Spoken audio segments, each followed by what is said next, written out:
Centenares de migrantes, a pesar de las decisiones del presidente Donald Trump, avanzan por México hacia la frontera con Estados Unidos, donde están 300,000 indocumentados. El Pleno de la Corte Constitucional decidirá mañana sobre la legalidad del decreto 500 con el que el presidente candidato Daniel Noboa encargó el poder a Cynthia Gelibert para hacer campaña. Hay empresas ilegales que estafan ofreciendo carros y casas con la modalidad de compra programada y la super de compañías anuncia controles. El Banco del IES prioriza los créditos quirografarios y prestará $4.500 millones este año, mientras reduce la entrega de créditos hipotecarios. Un hombre se salvó de morir luego de que la creciente del río Upano en Morona, Santiago, arrastró la camioneta que manejaba. Por aire y tierra, 1,000 policías y un helicóptero ejecutaron esta mañana un mega operativo en Sociovivienda en Guayaquil y detuvieron a 11 personas.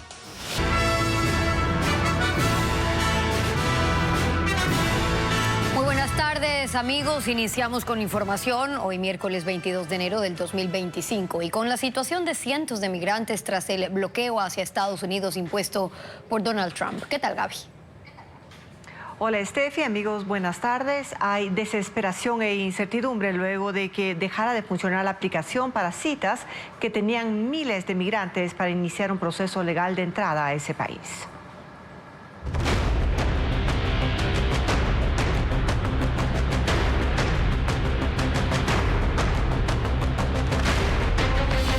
Migrantes en un túnel de terror.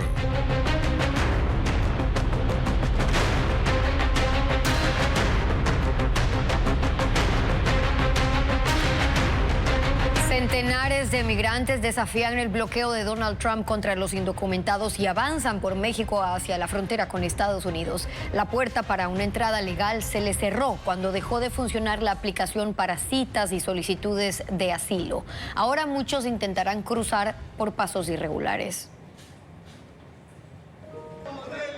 Avanzan desde el sur de México aprovechando el permiso de permanencia y tránsito de 20 días. Son centenares de personas en una nueva caravana de migrantes para quienes el ingreso legal a Estados Unidos está cerrado desde que las citas a través de la aplicación CBP One fueron canceladas, dejando a 300,000 solicitantes de asilo en el limbo. Unos 20 cruces legales en la frontera terrestre ya no son una opción. Intentarán pasar el borde ilegalmente a través de zonas remotas en un viaje peligroso a una región con temperaturas bajo cero. Ya no se va a poder. Victoria García, mexicana de la ciudad de Morelos, esperó respuesta de las autoridades migratorias de Estados Unidos durante 7 meses. Dice que fue devastador enterarse que el trámite fue cancelado a última hora. Ella no se arriesgará a un cruce ilegal por sus pequeños hijos. Lugares como la Casa del Migrante en San Luis, entre Sonora y el estado de Arizona, esperan la llegada de mucha gente por las deportaciones masivas.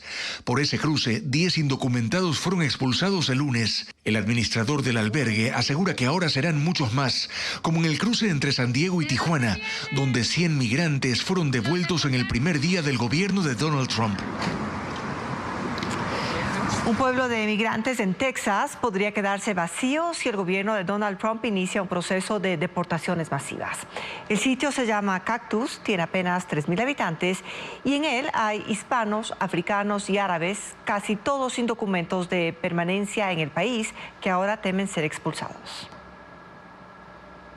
Cactus es un pequeño pueblo en el condado Moore, en el norte de Texas. La escuela primaria es un reflejo de la comunidad. Ahí todos los niños son migrantes o hijos de inmigrantes, y la diversidad es tal que por su origen se hablan hasta 14 idiomas. Estamos aquí para aprender, dicen ellos, pero la orden ejecutiva de Donald Trump que bloquea la migración ilegal y que autoriza redadas en escuelas, colegios e iglesias genera temores y ansiedad, sobre todo en sus padres. Están asustados, no saben si van a poder quedarse, dice Elizabeth Oliveros, abogada de inmigración. Algunos han estado en Cactus por décadas y han hecho ahí sus vidas, pero por su estatus de indocumentados, si se van, incluso se verá afectado el funcionamiento de las empresas y pequeños negocios que podrían desaparecer. Hay una empresa de procesamiento de carnes que funciona 24 horas al día, una industria de productos lácteos, pero también una tienda puesta por guatemaltecos, un supermercado administrado por asiáticos, la carnicería de unos mexicanos, un restaurante árabe y hasta un centro islámico. Los trabajadores son todos inmigrantes y las autoridades de aduanas y control fronterizo han anunciado que en cuestión de días arrancarán las operaciones específicas para detener a quienes están ilegalmente en Estados Unidos. Hay 3.000 personas en el pueblo de Cactus y si los deportan, se quedará vacío. Hay incertidumbre en migrantes ecuatorianos por el paquete de medidas adoptado por el presidente de Estados Unidos, Donald Trump. La organización 1-800 Migrante dice que puede ayudar con asesorías, pero que lo que se viene es un problema más grande y en él debe actuar el gobierno ecuatoriano. Fabiola Santana con la reacción. Poco o casi nada pueden hacer las organizaciones que apoyan a los migrantes frente al paquete de medidas para frenar la inmigración en Estados Unidos. Podrán asesorarlos, ayudar a llenar documentos para solicitudes de asilo o procesos de deportación. Hay incertidumbre en quienes aún no han legalizado su estancia. Temen volver a sus casas por posibles controles migratorios. La canciller es quien tiene que decirnos qué va a pasar, qué están haciendo. Se dice que van a deportarlos. Muy bien, ¿qué está haciendo el gobierno ecuatoriano? Como planes de contingencia, de apoyo, de ayuda para esos miles de ecuatorianos que van a venir deportados. También aquí hay una corresponsabilidad de los gobiernos seccionales, prefecturas, alcaldías del país que se benefician de las remesas y que ellos tienen por ley asistir a los migrantes retornados.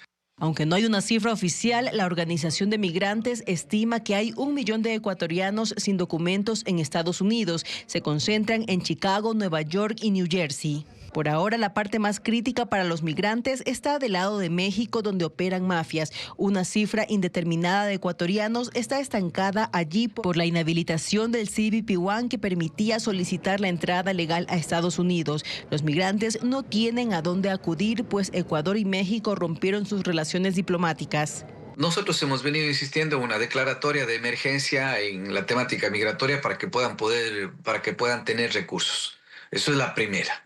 La segunda es, obviamente, tratar de solucionar el impasse diplomático para restablecer relaciones diplomáticas con México, y esto nos ayudaría a que existan suficientes funcionarios consulares ecuatorianos en México para poder ayudar en cualquier cantidad de trámites migratorios que se necesitan. Consultamos a la Cancillería sobre las acciones que implementará para ayudar a migrantes ecuatorianos que sean detenidos por las autoridades migratorias. Por el momento no habrá un pronunciamiento.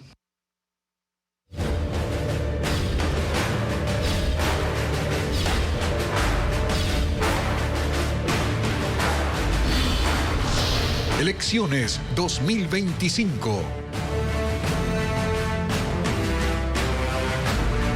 Este jueves, la Corte Constitucional decidirá sobre la ausencia temporal por fuerza mayor de Daniel Noboa para hacer campaña electoral y el encargo de la presidencia a Cynthia Gelibert y no a Verónica Abad. En sesión, el Pleno va a analizar la constitucionalidad del decreto 500, informa Jacqueline Rodas. Este jueves, la Corte Constitucional tomará una decisión sobre el decreto 500. El Pleno resolvió dar un tratamiento prioritario a la causa y la jueza ponente Carla Andrade remitió a los demás magistrados su proyecto de sentencia. El presidente Alí Lozada convocó a sesión mañana desde las 11:30. Andrade no dio paso a la audiencia previa solicitada por Daniel Noboa, que ya envió su defensa por escrito. El fallo de la Corte Constitucional es trascendental para el país porque se pronunciará sobre la ausencia temporal por fuerza mayor que se concedió el primer mandatario para hacer campaña electoral y el encargo de la presidencia de la República a Cynthia Gelibert, en lugar de a la vicepresidenta Verónica Abad.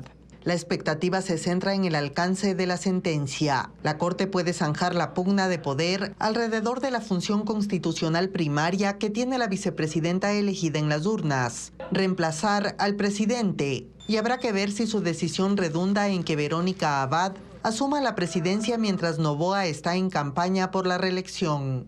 En otra resolución reciente, la Corte Constitucional ya dejó claro que la vicepresidenta no puede ser suspendida o sancionada por una autoridad administrativa como la ministra de Trabajo.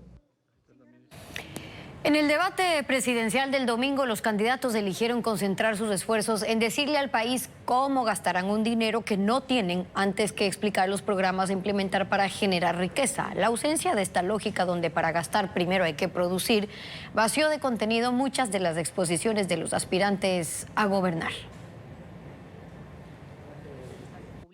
En el debate los candidatos lucieron esmerados en contar todo lo que van a hacer para dar más educación, más salud, más carreteras, más subsidios. Es decir, en qué van a gastar el dinero. Gasto que, por supuesto, prometieron incrementar creyendo que eso los hace lucir más preocupados, más sensibles con las necesidades de la gente. Hasta tiempo les faltó para decir cómo es que van a repartir los recursos del Estado, cómo incrementarán los presupuestos. Convencidos de que la dinámica clientelar de la política tiene un mercado al que hay que convencer con la mejor oferta. Elevaremos el salario a $570. Vamos a invertir $1.000 millones en reactivar y dinamizar la economía. Vamos a entregar 10.000 viviendas semestralmente. Y todos esos médicos y maestros que fueron separados del sistema de salud y de educación serán reintegrados a sus trabajos. Lo negativo fue que los candidatos solo hablaron de cómo gastar y no de cómo producir los recursos que se requieren para sostener ese gasto. Nadie dijo lo que haría para generar riqueza, convencidos de que la plata está allí en algún lugar y solo hay que ir por ella. La plata está acá debajo de la tierra. Hoy, los recursos del Estado son limitados e insuficientes para cubrir las necesidades del país. No les importó. Quienes aspiran a dirigir al Ecuador no presentaron programas que apuntalen al crecimiento del Producto Interno Bruto. Las acciones con las que se buscaría generar más riqueza. Por el contrario, más de uno incluso prometió que se resignarían ingresos. Vamos a bajar el IVA al 12%. Es que en esta vitrina del debate no quisieron, por desconocimiento o estrategia, decir cómo se debe trabajar para generar más dinero y prefirieron dedicar todos los esfuerzos a relatar con detalle lo que van a hacer con una plata que no tienen. Los candidatos presidenciales aún no proyectan una identidad para su campaña. Eslóganes se han transformado en hashtag, sin embargo aún no son tendencia. Patricio Díaz presenta cómo están buscando algunos postulantes ese factor diferenciador en las redes sociales. La mayoría de los candidatos presidenciales no han logrado establecer una identidad política en sus campañas, algo que los singularice. Una de las estrategias de comunicación era que los electores los reconozcan, por ejemplo, como el candidato de la seguridad, el ecológico, el del emprendimiento. No ha ocurrido, ni siquiera en sus lemas o eslogans de campaña, más reconocidos ahora como hashtags. El consultor político Osvaldo Moreno dice que quienes mejor han conseguido esa identificación son el presidente Noboa y Luisa González del correísmo. Creería que el correísmo sigue representando ese relato de nostalgia para algunos sectores de la sociedad como un pasado que fue mejor. Y por otro lado, me parece que Noboa es como lo nuevo. Más que el nuevo Ecuador, yo creo que sería la nueva derecha. El presidente Noboa utiliza, por ejemplo, el hashtag Nuevo Ecuador. Luisa González, el Revivir Ecuador. Para Moreno, en el último debate, Andrea González generó un reconocimiento como anticorreísta en el sector más radical. Sin embargo, en su campaña no se nota una línea en ese sentido. Utiliza el hashtag Ecuador Sostenible 2025, pero no consigue aún ser identificada por eso. Juan Iván Cueva utiliza el hashtag Somos el Cambio e impulsa propuestas de tecnología. Si bien puede posicionarse en ese sector, frente a la masa de electores, le hace falta otro ingrediente: ser conocido. No es que yo emito una impronta y por ahí me van a conocer, es al revés. Tú primero te conocen y luego cuando ya te conocen saben qué es lo que planteas. Entonces yo creería que ese factor es fundamental, el del nivel de conocimiento óptimo, y son pocos los candidatos los que lo tienen. Víctor Arauz ha buscado posicionarse como el candidato de mano dura, proponiendo la pena de muerte. Y en sus publicaciones repite ese mensaje para generar recordación y diferenciarse del resto. Lo mismo hace Leonidas Issa, quien reafirmó en el debate su línea de izquierda radical. Henry Cucalón acompaña sus propuestas con el lema "Se viene el cambio radical". Pero ni él, ni Henry Kronfle, cuyo lema es "Por el Ecuador que todos queremos", han conseguido un impacto que los diferencie. El resto de candidatos tampoco cuajan una identidad que los singularice, aunque sí tienen lemas. Ya viene la justicia, dice Iván Saquicela. Por una vida diferente, dice Pedro Granja. Ni un cartón, ni un ladrón, promueve Enrique Gómez. A los candidatos les quedan 18 días para ocupar un espacio en el imaginario de los electores. 18 días para ganarse la intención de voto. El presidente Daniel Noboa vetó totalmente 8 leyes en menos de 2 semanas, lo que impide que sean tratadas por la Asamblea durante un año. El mandatario señaló que esos proyectos incrementan el gasto público y que el legislativo no identificó fuentes de financiamiento. Adriana Bermeo amplía la información. La Asamblea Nacional suma 8 leyes vetadas totalmente por el presidente Noboa en menos de 2 semanas. No podrá tratarlas durante un año. Las últimas 5 las dio a conocer el pasado viernes. Reformas a la ley para adultos mayores, reformas a la ley de seguridad social, ley de reconocimiento a veteranos de guerra, ley para mejorar prestaciones a la seguridad social en Galápagos y el Código Orgánico de Reactivación Agropecuaria. Lo que tienen en común estos proyectos aprobados por la Asamblea y que de paso explican por qué fueron vetadas es que plantean cambios que requieren del financiamiento del Estado e incrementan el gasto público. Y el Ejecutivo las detalla en 5 documentos. Según él, modifican beneficios tributarios, amplían el espectro de atención de la seguridad social, plantean beneficios para personas que cuidan a otras de la tercera edad y disponen facilidades para tener vivienda y becas para los veteranos de guerra. El presidente Daniel Noboa dice que la Asamblea se está tomando atribuciones que no le corresponden y cita los artículos 135 y 287 de la Constitución, que recuerda que toda obligación creada requiere un financiamiento y que solo el presidente de la República puede presentar proyectos de ley que creen, modifiquen o supriman impuestos. En los vetos también se lee que las leyes aprobadas por la Asamblea no cuentan con análisis de factibilidad, informes técnicos y tampoco identifican fuentes de financiamiento. El legislativo respondió señalando que los nuevos vetos son un golpe a las familias ecuatorianas y a los grupos más vulnerables y que con este proceder el presidente demuestra que solo piensa en su círculo.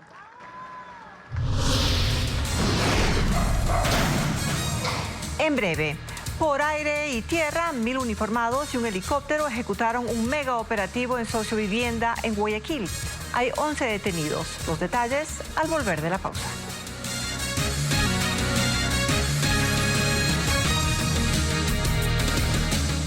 La Comisión Interamericana de Derechos Humanos condenó la desaparición, asesinato e incineración de los cuerpos de los hermanos Josué e Ismael Arroyo, Steven Medina y Nehemías Arboleda, los 4 niños de las Malvinas en Guayaquil. Según la CIDH, el Estado debe investigar, juzgar, sancionar y reparar los hechos, asegurando que se verifique y aclare la posible responsabilidad de personal militar. El organismo recomienda adoptar medidas urgentes para asegurar que las políticas de seguridad interna tengan un enfoque de derechos humanos y prioricen la protección de menores afrodescendientes. Operativos Apolo se ejecutan en Sociovivienda en Guayaquil con uniformados de todas las unidades, desde UNACE hasta el aeropolicial. En el caso más reciente, 11 presuntos miembros del grupo criminal Los Tiguerones fueron detenidos con 500 municiones de fusiles. Merlin Ochoa con la información. 1000 policías, la mayoría con fusiles, ingresaron a Sociovivienda, un sector conflictivo de Nueva Prosperina en el noroeste de Guayaquil. Las acciones empezaron en la madrugada. Los uniformados allanaron 300 departamentos y casas. El operativo se denominó Apolo 2, pues el 1 se realizó este martes en Durán. Según el comandante de la zona, ese nombre responde a que todas las unidades de la policía, incluyendo aeropolicial, participaron simultáneamente. Los agentes mapearon Guayaquil, Durán y San Borondón de acuerdo a las 10 bandas que operan en los 3 cantones. De ahí que la intervención Apolo se realiza en los sectores donde estas redes tienen su centro de operación criminal. En Socio Vivienda, la idea era combatir a los tiguerones, que mantienen una guerra entre ellos. 10 personas fueron detenidas con tatuajes de esta organización, 7 de ellas con antecedentes penales por asesinato, drogas y robo. Además, un menor de edad fue aislado. En el operativo Apolo existe un grupo de agentes que hace seguimiento exclusivamente al desplazamiento de las mafias y determinar novedades. Por ejemplo, en Nueva Prosperina encontraron a algunos chone killers que normalmente están en Durán.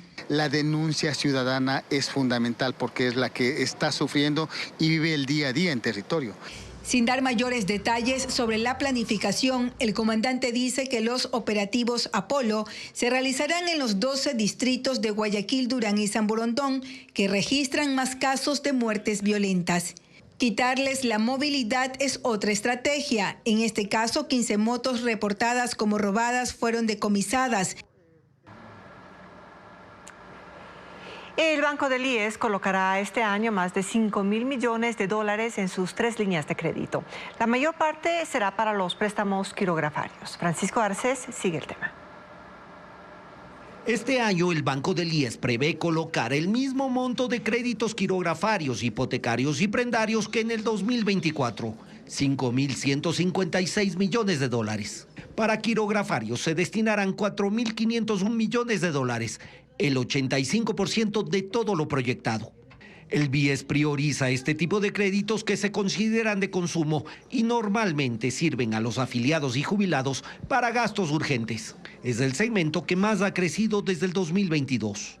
Esos créditos son los más baratos del mercado. Tienen un monto máximo de $37.600 y sus tasas de interés varían de 6,5 para préstamos de hasta 6 meses hasta el 13,7 para los que llegan a 60 meses. Para los préstamos hipotecarios, el BIES destinará $534 millones, 54 millones menos de los que entregó en el 2023. Esos créditos pueden superar los $200.000 con tasas de interés que van del 6 al 9,4% y plazos de hasta 300 meses. En créditos prendarios, el BIES prevé entregar este año $121 millones. Normalmente son créditos que se conceden al 3% de interés a cambio de una prenda de oro o piedras preciosas. Adquirir un vehículo o una casa puede convertirse en un problema. Aumentan las quejas contra empresas que ofrecen entregar en sorteos los bienes a grupos que se integran y que pagan unas cuotas mensuales. Diego Puente con el reporte. La adquisición de vehículos y casas con empresas que ofrecen compras programadas se multiplica. Esa modalidad es legal, pero hay denuncias por incumplimiento o por estafas de algunas empresas. La Superintendencia de Compañías inició este año un proceso para regular el sector, tras la denuncia en redes sociales donde se alerta de negocios que incumplen lo pactado. Este tipo de negocios inicia con la formación de grupos de al menos 160 personas. Todos firman contratos de adhesión para aportar una mensualidad que sirve de fondo común para la compra alternada de vehículos o casas. Hay 2 formas de recibir el bien.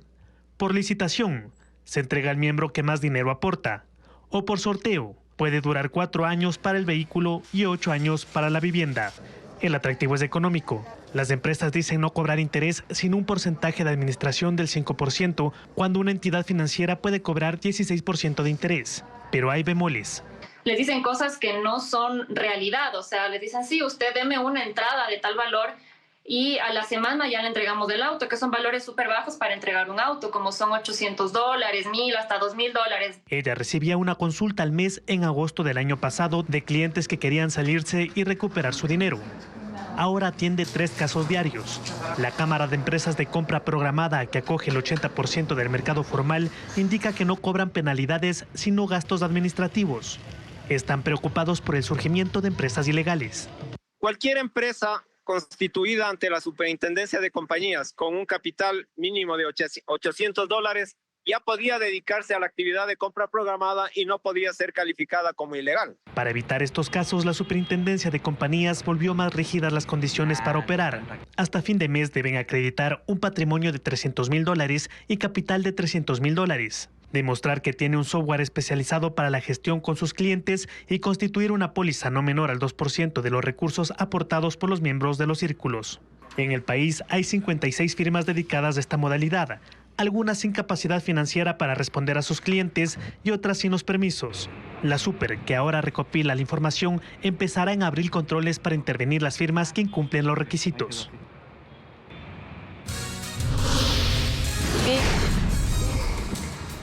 Más adelante en Televistazo. En Estados Unidos, una inusual nevada cubrió de blanco varias ciudades del norte de Florida. Un panorama que no se veía desde hace más de 40 años.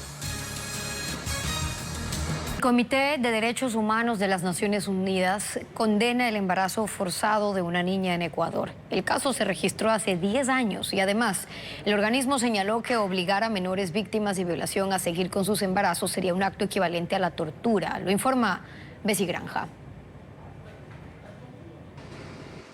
Ecuador deberá adoptar medidas para reparar los daños provocados a una menor que hace una década fue forzada a ser madre tras ser violada por su progenitor. La decisión fue adoptada por el Comité de Derechos Humanos de las Naciones Unidas, que condenó esta situación. El organismo señaló que obligar a menores de edad víctimas de este delito a sobrellevar embarazos no deseados es una violación del derecho a la vida digna y un acto que equivale a tortura y falta de protección. Por primera vez, el Comité de Derechos Humanos reconoce que negarle el aborto a una niña genera una imposición de embarazos y maternidades forzadas y que estas a su vez vulneran irreversiblemente el proyecto de vida de las niñas. Para el Comité de Derechos Humanos, el caso de Norma, quien tenía 12 años en ese entonces, y el de 2 niñas más nicaragüenses, no fueron investigados debidamente. Esto, dijeron los juristas, fue una omisión de Ecuador y Nicaragua que no cumplieron con su obligación de ejercer un deber de protección en el caso de una niña víctima de violencia. Entre las recomendaciones se pide a los países que adopten medidas para reparar los daños causados por estos embarazos y maternidades forzadas. También ha pedido que se trabaje en la capacitación de profesionales de la salud y operadores de justicia para que estén debidamente informados sobre este tema. El gobierno tiene 180 días para informar al organismo qué acciones implementaron para dar cumplimiento a esta sentencia.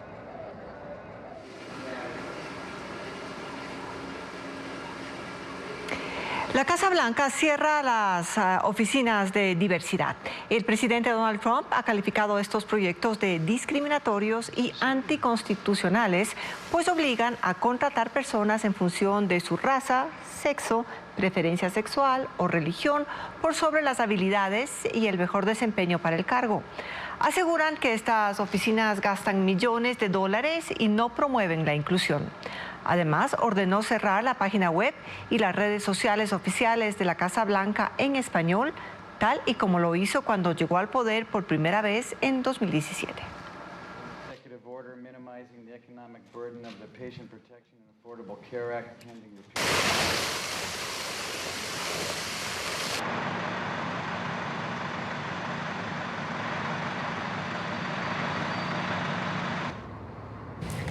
Una tormenta invernal sin precedentes afecta a la costa del sureste de Estados Unidos, obligó a suspender múltiples actividades. Fuertes nevadas caen en regiones de la costa del Golfo, incluso en las playas del noreste del estado de Florida.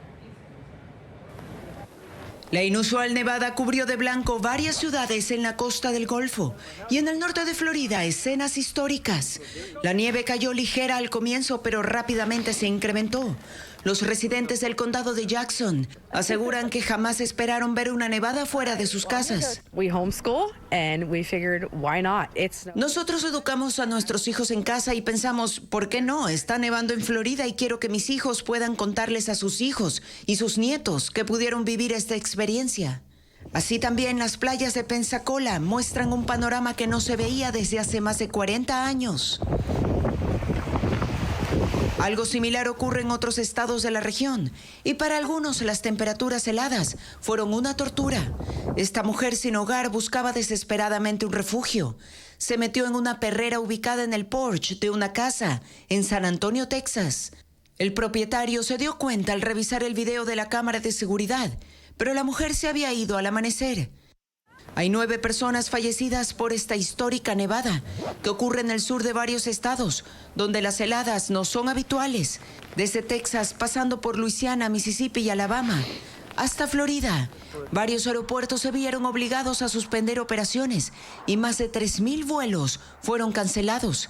Carreteras interestatales y avenidas fueron cerradas, así como escuelas y oficinas públicas. Más de 25 millones de personas siguen en alerta hasta mañana. Todo esto mientras gran parte del centro y este de Estados Unidos se enfrentan a temperaturas de hasta menos 20 grados. El presidente de Estados Unidos anunció la creación de una empresa llamada Stargate que invertirá $500 mil millones en infraestructuras de inteligencia artificial.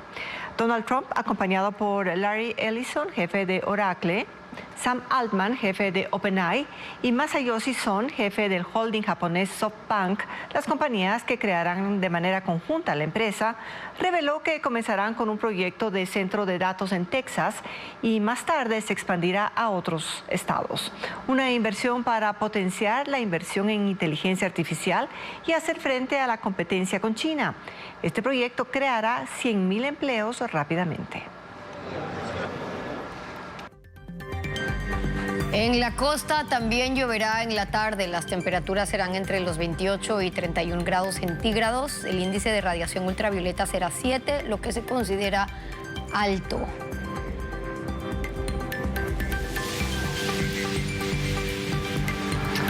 Y esta tarde lloverá en la sierra. Las temperaturas variarán entre los 17 y 24 grados centígrados. El índice de radiación ultravioleta será 9, lo que se considera muy alto. Por esto se recomienda usar protector y no exponer.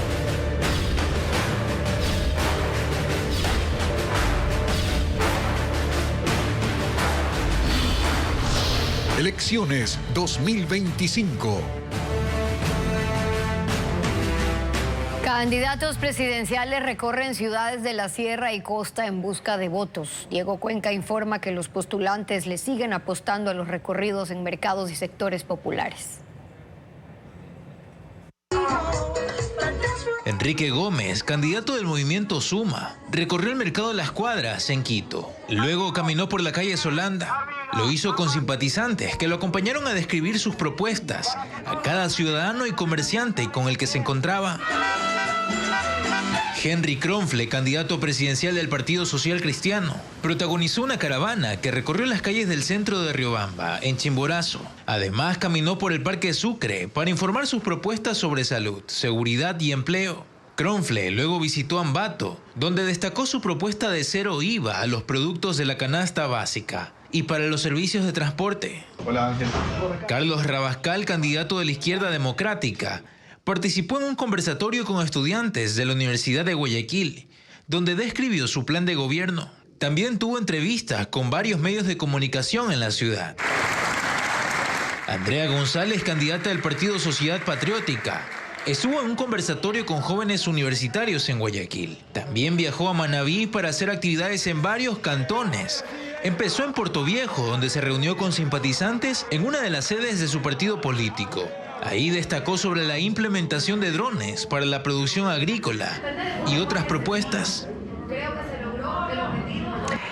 Y es en mitad de semana y los candidatos intensifican su campaña en redes sociales. Aquí un resumen de sus publicaciones.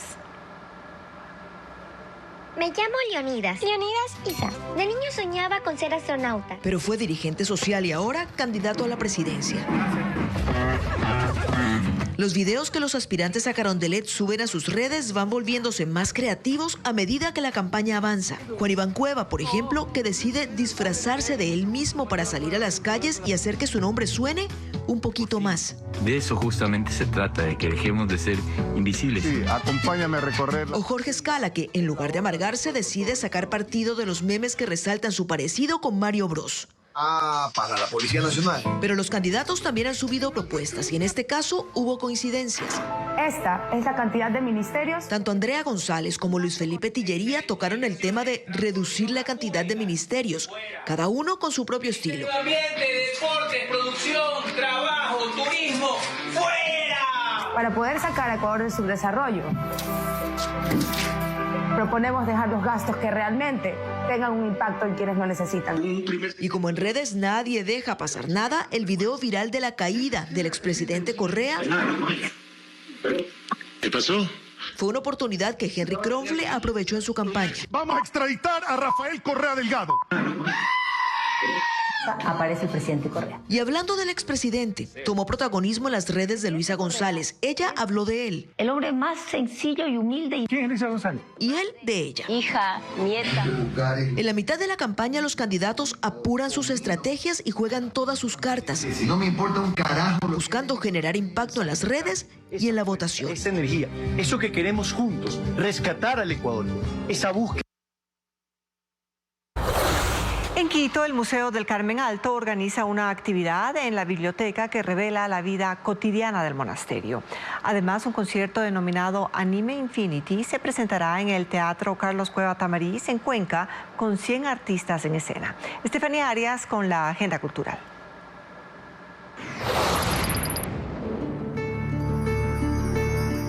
Un viaje que invita a descubrir cómo los separadores hallados en los libros de una biblioteca se conectan con las historias y la vida cotidiana de un monasterio. El recorrido Plumas y Silencios, Secretos de la Biblioteca Carmelita, se realizará en el Museo del Carmen Alto, en Quito. La actividad será el sábado 25, de 11:30 a 2:30 de la tarde. Una obra inspirada en la música afroecuatoriana con marimbas en escena. El Círculo Artes Escénicas presentará Guaguitas en el Teatro Patio de Comedias en Quito. Una experiencia sensorial recomendada para niños de hasta 5 años y sus familias, en la que se fusiona el movimiento, la luz y el sonido. La presentación será el sábado 25 a las 11:30 de la mañana. Las icónicas melodías de animes como Dragon Ball Z o Naruto se interpretarán en este emocionante concierto de rock sinfónico. Anime Infinity se presentará en el Teatro Carlos Cueva Tamariz en Azuay. Estarán 100 artistas sobre el escenario de la Orquesta Sinfónica y Coro Polifónico de la Universidad de Cuenca, dirigidos por el maestro William Vergara. El show será...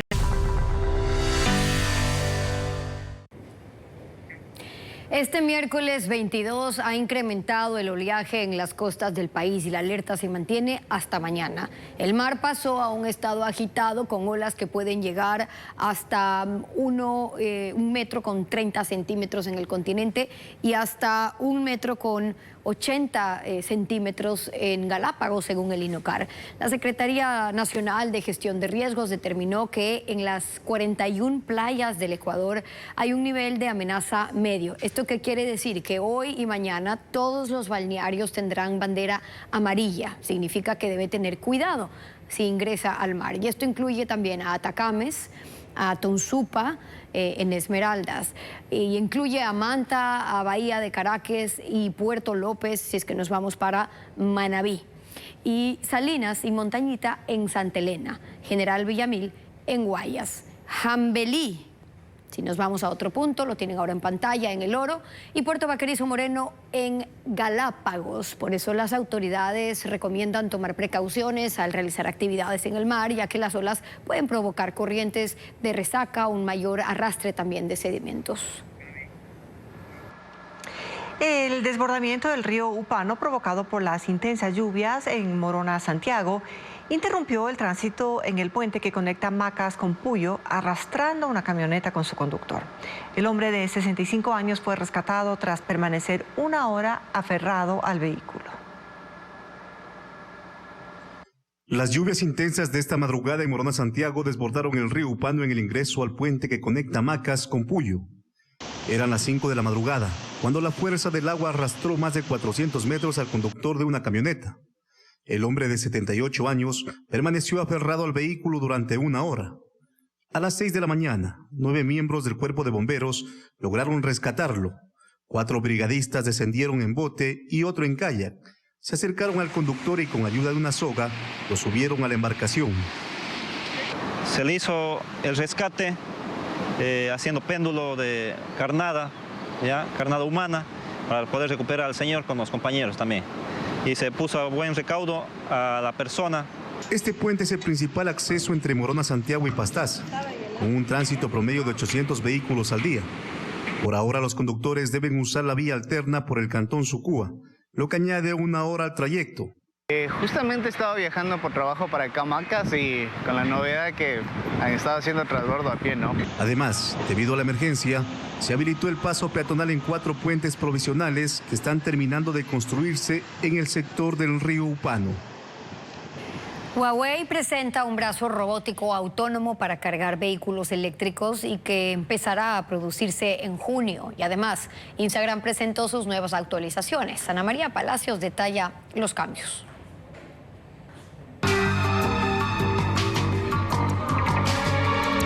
Huawei presentó un brazo robótico autónomo para cargar vehículos eléctricos. No hace falta que el conductor salga para conectar manualmente el cable.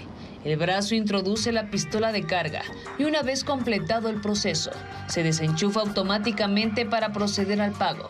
La producción de este dispositivo empezará en junio de este año. Para evitar estafas en WhatsApp e impedir descargar archivos con virus, la aplicación tiene una solución. En WhatsApp puede pulsar los 3 puntos verticales en la esquina superior derecha, seleccionar la opción Ajustes e ir a Almacenamiento y Datos. En la sección Descarga automática encontrará 3 categorías: descargar con datos móviles, descargar con Wi-Fi y en itinerancia de datos. Pulse en cada una de estas opciones y desactive todas las categorías: fotos, audios, videos y documentos.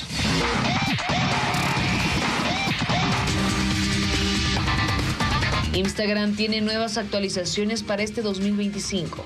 Antes las fotografías en el inicio de la aplicación eran en formato cuadrado, ahora son de forma rectangular. Permite subir videos de 3 minutos. Cuenta con nuevas herramientas de edición para los Reels, con más efectos, transiciones y filtros.